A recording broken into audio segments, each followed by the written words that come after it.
My name is Shawn Bayes. I work for the Elizabeth Fry Society of Greater Vancouver as the Executive Director. The Elizabeth Fry Society is known for its work working with women in conflict with the law.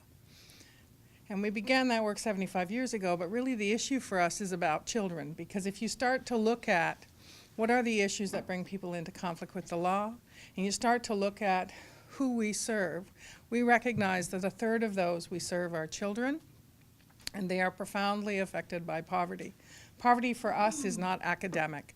We are not talking about children who experience going to bed hungry. We are talking about children who live in the most marginalized group of the children we are discussing. Children who are homeless, children who are growing up in shelters. We don't have very many shelters for women and children in our province. Indeed, we predominantly still stopped building them a decade ago. If you call 211, you'll find that there are virtually no shelter beds for homeless women and children in our province. We don't have homeless outreach workers attached to shelters to help those families move out of homelessness into housing. And what does that mean for children? It means they grow up in an environment where the lights are on 24/7 a day, where there's chaos and people coming and going at all times. And if you try to think about raising your own children in that environment, you can appreciate how difficult that is. What it means for homeless children, when we look at the homeless count, we see increasing numbers of them. And we haven't structurally set up a system to support those families to remain housed, and if they do become homeless, to move quickly out of homeless shelters and into housing. If we talk about the children that we're working with in our other kinds of programs, within our work, we're talking about children who have high rates of sickness. And you're not just sick, that means they don't go to school. They have lower academic achievement. They have poor health. They have lower rates of longevity in their lives. And they have higher rates of diabetes and heart disease. For me, when we talk about poverty in children, I think that's what I really have to remember. It's not an academic issue. We are talking about children who are struggling to exist, about parents who have to choose whether or not they will keep their child or save them from being homeless by putting them in the care of the state. They choose to give up their children to save them from that experience.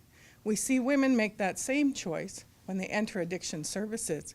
We do not have in our province addiction services that allow women who are predominantly sole caregivers to take their children with them.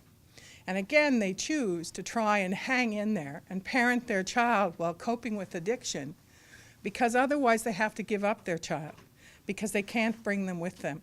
We have a very small number of resources, and EFRI is very proud to run some of those, that enable women to come with newborn babies. But by and large, we do not allow women with children to enter addiction, or any family member to enter addiction. And yet we recognize the profound impact of addiction in families on children, and that again, it is a lifelong problem. So for me, I guess the issue really comes down to talking about what it is that we want. Do we want to ensure that children reach their potential? Will we structurally build a system that supports and recognizes and gives them that opportunity? Adults will grow out of poverty.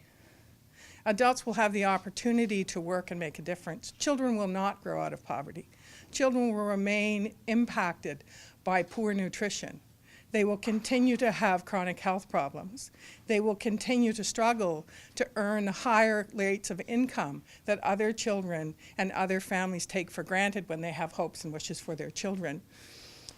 And that's why EFRI, in our work, is particularly proud to be here, because I really want to say we are talking about addressing and looking at where it is we are disenfranchising the most vulnerable children, how we have not structurally set up the system to enable those children to succeed, and we are burying them more.